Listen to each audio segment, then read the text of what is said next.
What's up, yo? This week on Thug Notes, we getting ice cold with Wuthering Heights by Emily Bronte. So some fool Lockwood arrives at Thrushcross Grange, a pimpin' manor across the way from another fat crib called Wuthering Heights. After meeting his emo landlord Heathcliff, Lockwood hits up the maid Nellie and asks her to tell him what went down in his hood. Back in the day, the top dog of Wuthering Heights, Mr. Earnshaw, picked little Heathcliff off the street and decided to raise him as his own. At first, Earnshaw's two legit kids, Catherine and Henley, can't stand Heathcliff's freeloading ass. But soon, Catherine starts to get all sweet on my boy, and they start chilling on the reg.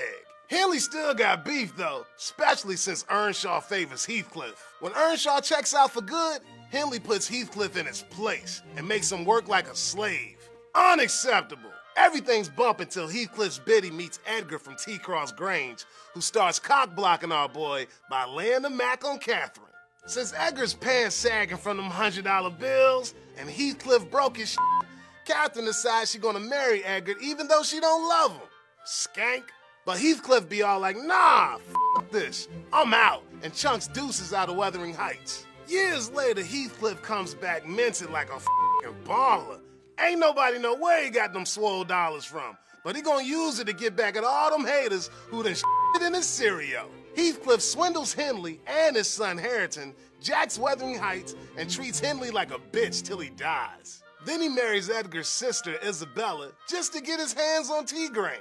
After Catherine dies birthing a little baby Kathy, Heathcliff's wife Isabella pieces out to London where she gives birth to Heathy's boy Linton.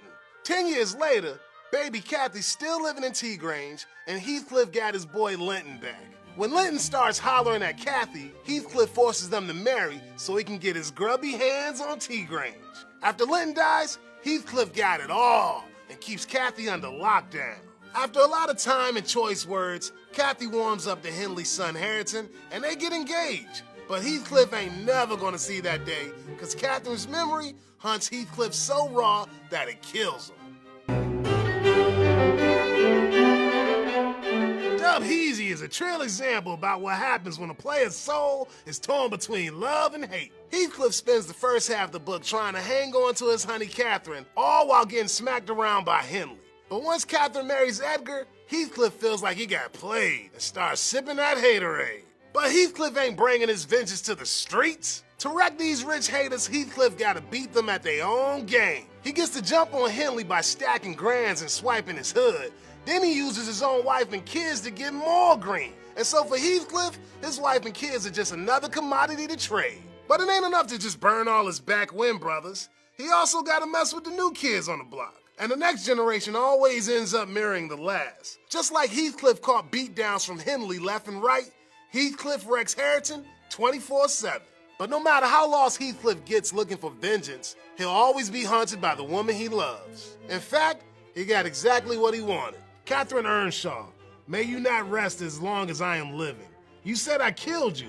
Haunt me then. Be with me always. Take any form. Drive me mad.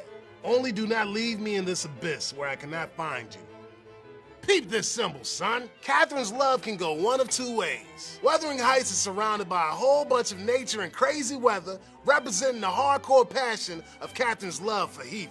T-Grange, on the other hand, is all clean and sheltered, which repping the easy living of Catherine's marriage to the hood-rich Edgar. When Catherine makes her choice, so does Heathcliff. Revenge. And while love don't conquer all in no simple way, it eventually wins out. Heathcliff drops his venomous revenge after seeing Harrington and Kathy getting fresh, cause they be reminding him of Catherine.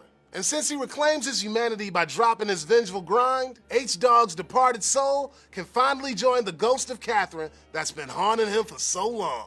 When Nellie peeps a scared boy crying and asks him what's wrong, he say, there's Heathcliff and a woman yonder, under Tanab. I dare not pass him. Thanks for tuning in, my well-read thugs. Stay smart and stay in school. Peace.